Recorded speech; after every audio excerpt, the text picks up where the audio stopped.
Hi, I'm Brian Hitney, a solution architect at Microsoft focused on data and analytics. Data warehousing has come a long way in recent years. Standardized file formats like Parquet, Avro, and ORC, along with data lake platforms like Iceberg, Hudi, and Delta Lake, have revolutionized the data warehouse into what we now just refer to as a data lakehouse. So, this has led to a number of solutions that take advantage of these standards to make data analytics faster, more discoverable, interoperable, and secure. And in today's episode, we discuss the evolution of data warehousing with Romel Garcia from Dremio and include a demo of Dremio working with Azure Data Lake and Power BI. Resources are at the end and in the description below, so let's get started.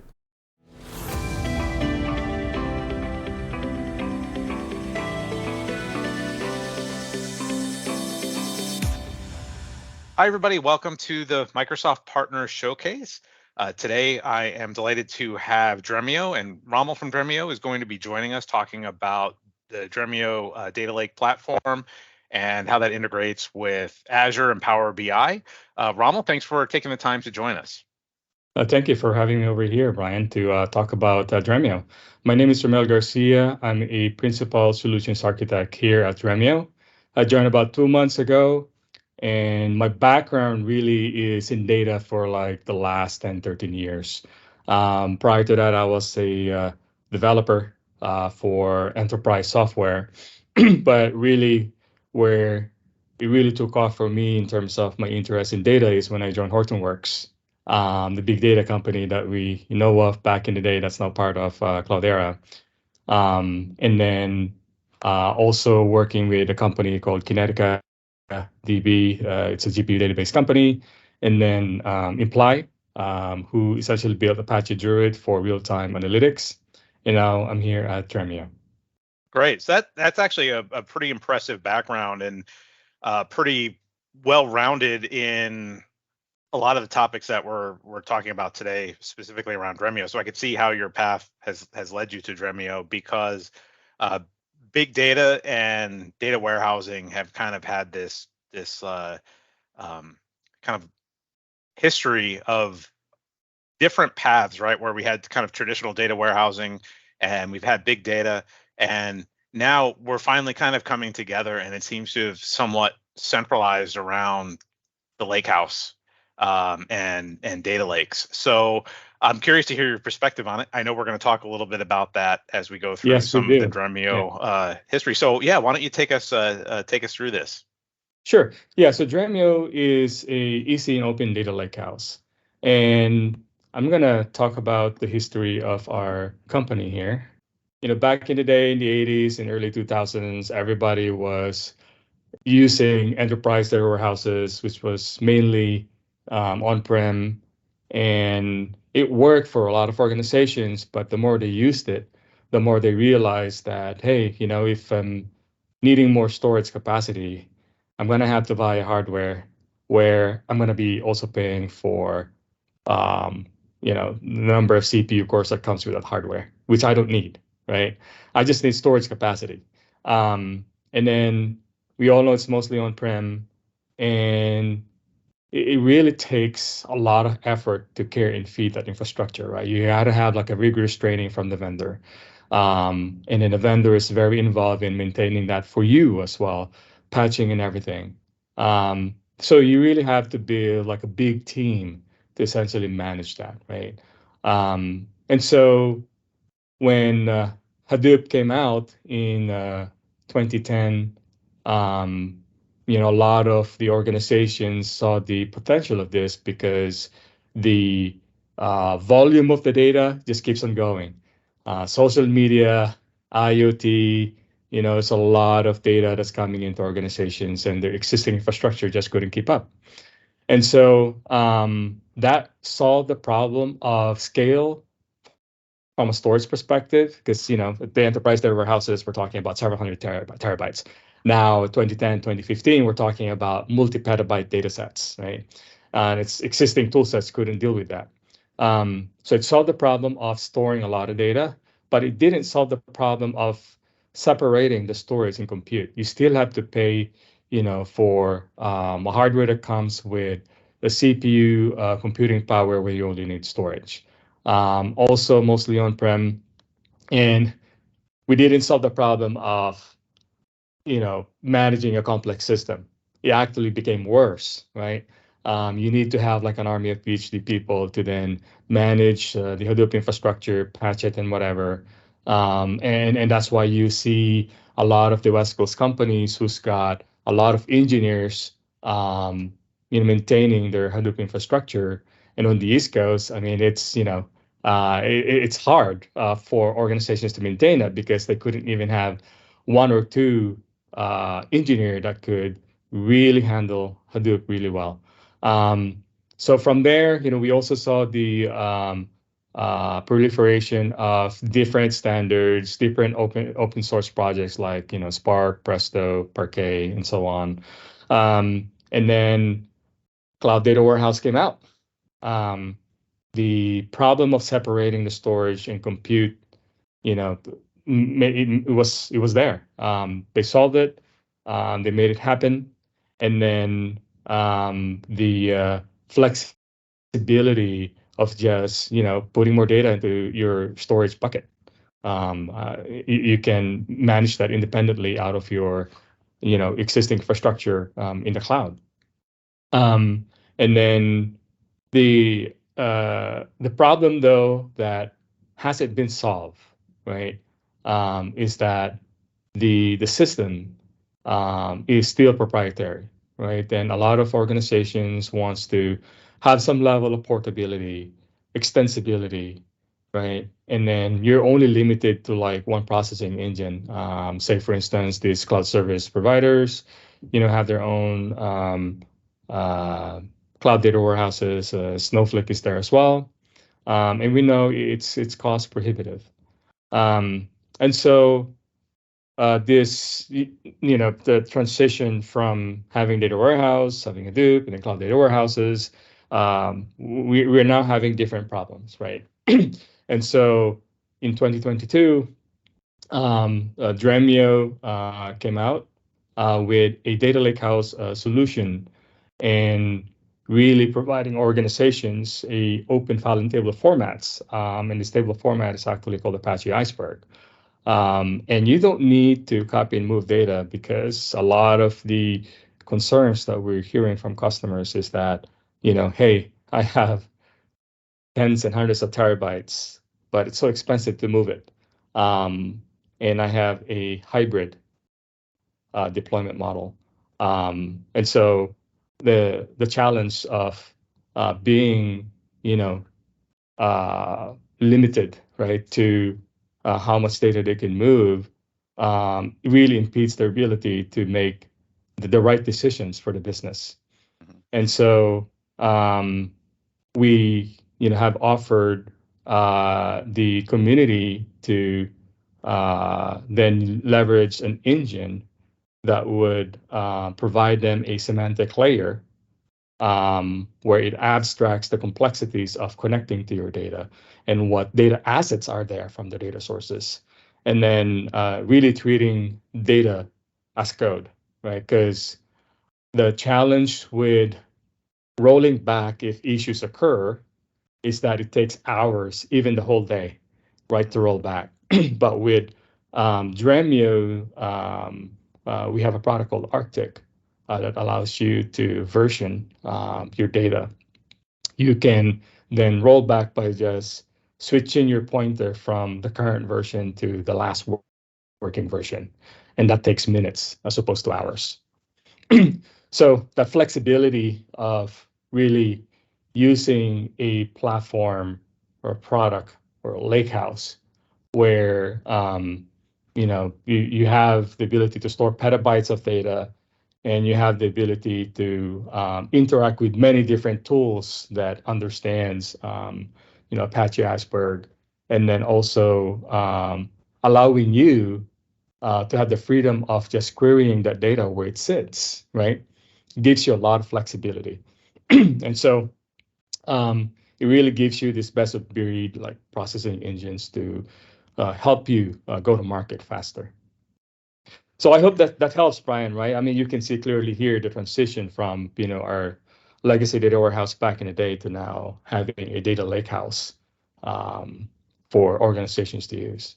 Yeah, absolutely. And one of the primary pain points has largely become, as you were talking about, is the problem of data integration, right? Is where if you've got very large data sets and you want to integrate them into your data warehouse, and you can't always be moving terabytes of data around.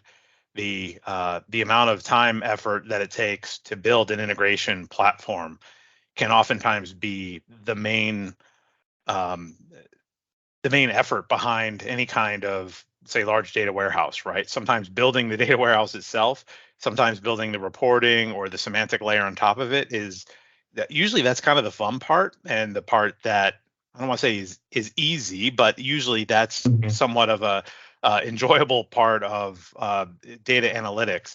The integration piece is usually the hard one because it's challenging. There's throughput issues, there's delay issues, and then you have exception handling, right? What do you do when there's a problem with the data? How do you handle latency in the data? So all of Yeah, those concerns, right? And it's exactly. only gotten worse as the data sizes have gotten just so big. I think when we were talking about, it wasn't uncommon to have a data warehouse being built from a few gigabytes of data. But now that's almost like the sample size of a data set is at least several gigabytes usually, right? So Yeah, it's the data exactly. sizes have just exploded. So when you Yeah, talk about querying data where it is, right, that's really kind of what moves us into this data mesh space, right? that is correct. Yeah, so data mesh is a very interesting concept, right? Because it really aligns well with organizations building data as a product, right? And each data domain have their own corresponding stewardship, right? And that stewardship can belong to one or more business units. And that helps you establish a clear line between different units, right? In terms of um, what they manage, what they own, what they can do, right? And sometimes their systems are different from each other. And so to really reduce the cost, reduce the overhead, and increase their ability to move faster, right? Then you gotta have to map the product, right, that you're gonna use into that kind of organization structure. And that's why Dremio is a perfect fit, right? Because um, there will be organizations where they'll say, yeah, I don't want to move data. If you can query from here, that's better for me. Others would be, hey, I have a very strict SLA. I need to have a better platform to query my data faster. So now you're covering both spectrum. Mm. Business units not wanting to move the data, and business units wanting to move some set of that data for better experience, right? Because they have a stringent SLA. Yeah, I hope that helps, Brian. Yeah, absolutely. That's great. Awesome. So I have one more slide here, Brian, that I'd like to talk about. Sure. We kind of like reinforced that already into our first slide, but I want to talk about the complexities of like copying the data, right? Because that's very common, from organizations with big footprint of ETL tools, data mart tools, and so on, right? And as you can see here, they have a hybrid type model in terms of storing their data on-prem and in the cloud, and then they have many different toolings above that to then prepare that data before business can consume it the way they want it. But before even business can consume that, as you can see from the diagram, I mean, there's a lot of data copying. So now you're encountering the problem of data sprawl, and it's very hard to maintain data consistency if you're copying data in multiple places, right? And if you don't version them, like how do you know that's the right data, right? Hmm. And so this is what we're trying to solve, right? We try to simplify that by allowing you to just use Dremio and then enabling you to not copy data enabling you to reduce or even eliminate very complex ETL pipelines. It's very cost effective. And then our ability to get to the data where it sits, that enables a business analyst to then have a self-service type role or work, right? To then work with the data. Um, so we have a customer where they have 14 data engineers that they were managing the big data infrastructure. And once they started using Dremio, those 14 data engineers didn't have to care and feed Dremio, right? Because it really simplifies a lot of the complexities that they were managing in the past. And so these 14 data engineers are now able to do something new, right? So So do you that's the see kind that of, shift? Yeah, I'm sorry. Do you see that shift then being from, say, working on some of the uh, infrastructure challenges like integration and managing pipelines and all of that? Do you see that shift from the engineering to be more working on the semantic layer and things that are adding business value as opposed to infrastructure? that is correct. That is correct, right? Yeah, because business know what they want, right? They define the specification in terms of how the data is modeled, what business rules to apply, right? And they hand it over to the data engineers, and the data engineers will then have to find the infrastructure and then build their data pipeline from there. And it takes time, it could go from 2 to 4 weeks. And if business asks for a change, that takes at least 2 weeks, right? And so business really understand the data. They know how the business works with the data. And so if you give them access to the data directly, and if they want to move faster, then this is the way to go, right? And you now have um, like a group of business analysts that can interact with their data and they can move faster. And then with the data engineers, they can then define the kind of like what you said earlier, semantic layer, and then connecting to many different data sources, right? And now they have so much time on their hands, so they can do more important things as opposed to just the mundane tasks of carrying and feeding an infrastructure. Mhm. So we also have the security baked into Dremio as well, the governance of that. So we integrate with other vendors out there that provides governance solution. And then with the data versioning, right, you get consistent view of that data. Plus, accessing the data from the source gives you a consistent view of that data as well, because they're not copies, right? Right.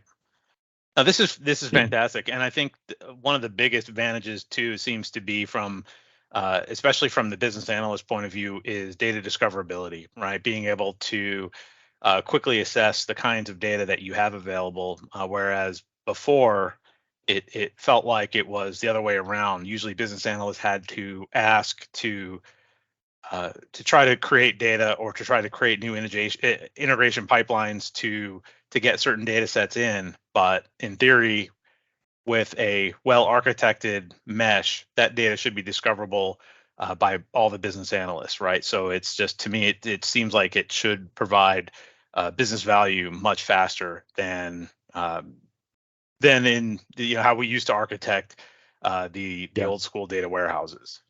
that is So right. Yeah. yeah. Yeah, and we have partnership with Microsoft as well.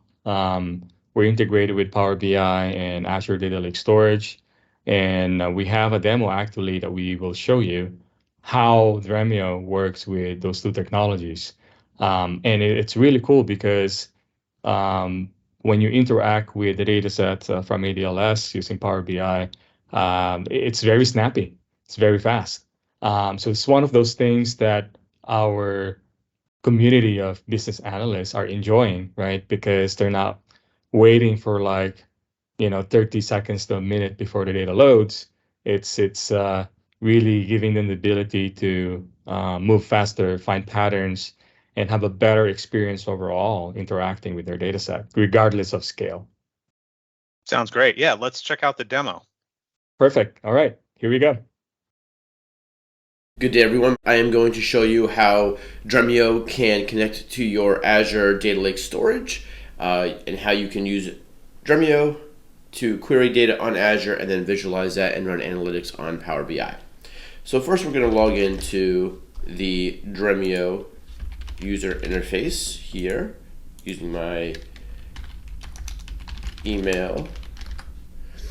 And what you see here is the Dremio home screen. And I'm going to quickly orient you to a couple different areas within this home screen. On the bottom left here, you see sources. These are all the different data lakes and external data sources that you can connect to with Dremio. And it's very easy to add a source like a Azure Data Lake Storage by clicking on Azure Storage and adding and naming the connection, adding your account name, and then authenticating. And it's that easy to create a connection. And you can see here we have an example of just that, where we are connected to a Azure Data Lake Storage account. You can also connect to external sources like Microsoft SQL Server and even Microsoft Azure Synapse. Up here on the top left is what we call spaces. And spaces is one of those building blocks of the semantic layer that Jeremiah talked about. And with spaces, you create a series or a number of different directories for users to save views of the data. Remember, Dremio doesn't copy or store data, but we do create views or virtual data sets, which is really just a SQL syntax or SQL statement on top of that physical data that's sitting in Azure. So these views are different, or these spaces are different directories, like business, for example, where you can store virtual data sets for teams to access. And organizations do this a number of different ways. You can create spaces based on team, role, location. It really just is a directory for you to store and collaborate across organizations. And then in the middle here, you have your home spaces, which is really set for you, the user, to work on data, upload Excel spreadsheets, create views that are maybe not ready to share with your organization or your team yet, but you have this space here it's kind of like a workspace.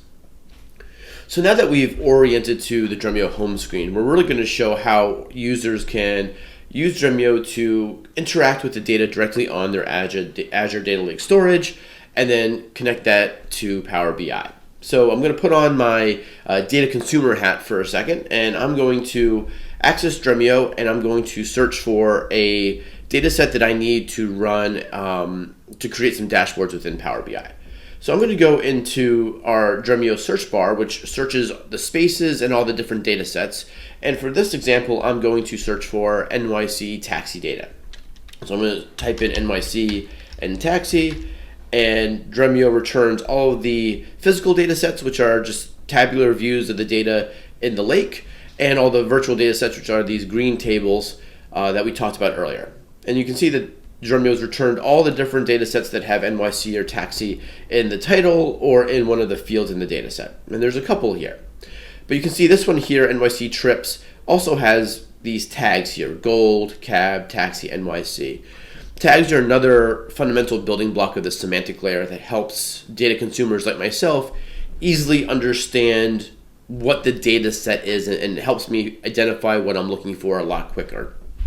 I might not know exactly where all the data is, or I might not know what data sets are out there. The tags help me quickly identify something that might be relevant to my search criteria. So let's click on this data set here, and you can see that Dremio brings up a preview of the table, and you can see all the different fields here. As you scroll, we have pickup dates, drop-off dates and times, passenger counts, trip distance in miles, which is interesting. We have some geographical data in longitude, latitude, and so on. If we look at the top here, we have a couple different tabs that we can toggle against. And let's look at catalog. Catalog is another semantic layer building block which allows organizations to provide a wiki-like experience to each data set. And you can see here that the data owner created this wiki to show all the different dimensions and measures, so all the different fields in the data set. The volume of this data set, so I see here this is 1 billion records, so a very robust and large data set. And then data quality and description of the data set as well. So as a data user, this is extremely helpful for me because I can very easily either validate that this is the right data set that I want to use, or I can validate that this isn't the right data set and move on to search for another one. But this looks like a very robust data set that has all of the right fields for what I want to do and the analytics that I want to build in Power BI. The third tab here is a graph, and this shows a lineage of the data set. So you can see here that this data originated in the Azure Data Lake storage. There was a parent data set, and then this one here is the child data set with a ton of children data sets that were derived from this as well. So it's been used by a lot of people in my organization, but I can see where this data set came from. And then the last tab is reflections. And reflections is one of the acceleration technologies that are built into Dremio to help organizations really get that scalable, fast BI that the enterprise needs, right? When we think about 1 billion records, which is in this data set, traditional query engines might take a while to query that. But reflections is one of those acceleration technologies that Dremio has to help speed up that query, as you'll see in Power BI. And really what a reflection is, it's just think of it as a materialized view of the data. And there's a couple of different ways that you can apply that. You can apply that at the row level using a raw reflection, or in this case, an aggregate, which is really doing pre-calculations or indexing these dimensions and these measures, and then writing that as a Parquet file back on your Azure Data Lake.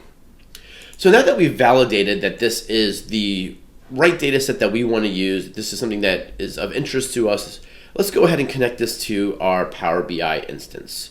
And we're going to do that by clicking this Power BI button here. That creates a PBIDS file, and we're going to click on that, and that's going to automatically load our Power BI desktop instance.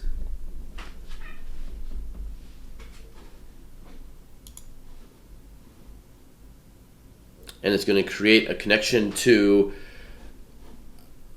Power BI and to Dremio, and we're going to load the data. This is going to be a live query.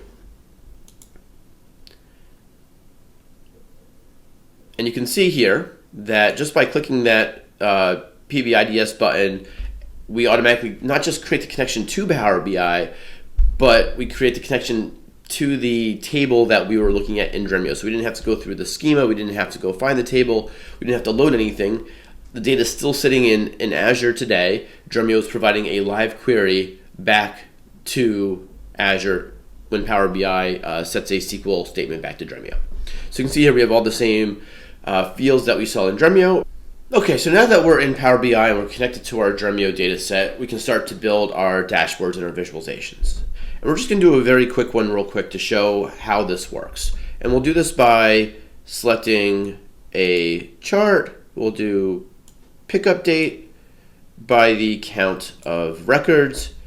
And you can see here that we are looking at the count of records by pickup date for the duration of this data set, which again, if we remember going back to the catalog in Dremio, was 1 billion records. And you can see here that you have a ton of results, but Dremio returned those results in near real time. So if we go back to Dremio, and we go to the Jobs tab here, you can see that this was the job that we just ran. You can see count and pickup date by pickup date, and we saw a duration of sub-second. So sub-second query time on this 1 billion record data set. And so what happens is when we set the parameters in Power BI sends a SQL query back to Dremio. Dremio runs that query on the Azure Data Lake storage and then returns the results. Now, if we went back to Dremio and we went back to the NYC taxi data set that we just had, there's a couple other interesting things that we can do here. One of the things is you can do some last minute transformations, create some calculated fields within Dremio. So if you go, for example, look at trip distance in miles, maybe for the purposes of this experiment or this exercise, we wanted to see this in kilometers instead. So we could very easily click this drop down here, create a calculated field, and apply a calculated field of multiplying trip distance in miles by 1.6, which is the kilometer formula. Change that field name. We're going to keep miles because maybe that would be interesting to for part of our dashboard or part of our visualizations, but not for all of them. We're going to apply this. And Dremio actually writes the SQL for you, but it created a additional field here, which is trip distance in kilometers. We could also create a join in Dremio by joining data sets from additional tables within Azure or from data from other sources like Postgres or SQL Server. And Dremio recommends recommends joins that have been used by people in the past, or you can create a custom join and scroll or search the directory of different data connections and views of the data to find a data set that's right for you. For the purpose of this, we're just going to take the recommended, which is weather and NYC. So what we're going to do is create a new table that's a join of taxi data, but we're going to supplement that with weather data and see how weather impacts taxi usage, passenger behavior, passenger tipping within NYC. So we're going to apply that. And what you see here is, again, if you look at the SQL runner up here, Dremio has written all the SQL for us. We haven't had to write any SQL today, which is always a good day. And if you scroll to the right here, you now have all these additional weather fields to supplement our taxi data. So we're going to save that as a new view. I'm going to save that in my home screen. I'm going to call that NYC plus weather. And I'm going to save that.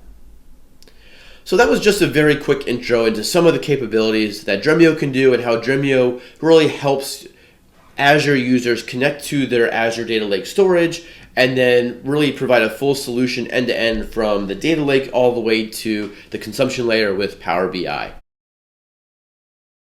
Okay, so that's a great look at Dremio and connecting to a data lake and visualizing that data with Power BI. So what are the best ways for somebody to get started, and what's coming down the roadmap for Dremio? Yeah, so this is a great way to start learning about our product by going to this page. You can deploy it in any fashion you want, right? But obviously, we're talking about Azure here. So we have a presence in the marketplace, and there's documentation as well. And we also have a fully managed environment, cloud environment, that we offer to customers who want to try it.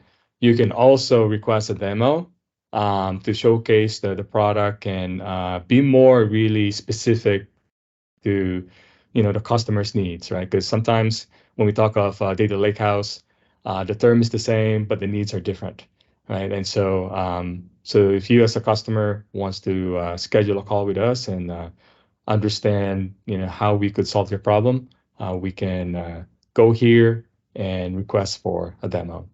Now, we also have a live event called Subsurface, which is happening next year in May 2nd in New York. And so if you want to attend, sign up here. And we are very excited about this event. A lot of organizations are attending this, and it's really open to everybody. So register for this event happening May 2nd till the 3rd. We are also joining the Microsoft Azure and Air Conference in Orlando, Florida.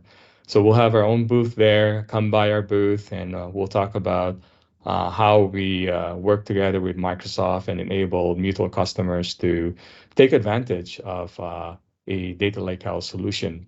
Now, on top of that, we're also going to be at AWS reInvent, and that's happening November 27th to December 1st.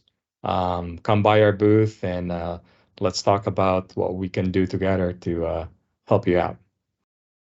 That's great. So a lot of events coming up. So there's no reason why anyone can't figure out a way to get some FaceTime with you at some point, right? Between the AWS, the Azure events, and then Subsurface coming. So lots of stuff coming up. This is exciting. This is such a great time to be in analytics. And it's great to see what Dremio is doing in the space. So we really appreciate, Rommel, all your time today, and Dremio for participating in our Microsoft Partner Showcase. And thank you, everybody else, for joining us today. We hope you found this content useful, and we'll see you next time on the Microsoft Partner Showcase. Thank you. Yeah, thank you, Brian. Thank you, everyone. Thanks for watching today's episode. We'll include links below in the description for the events and resources that we mentioned throughout the discussion. And you can visit dremio.com to learn more. We'll see you next time on the Microsoft Partner Showcase.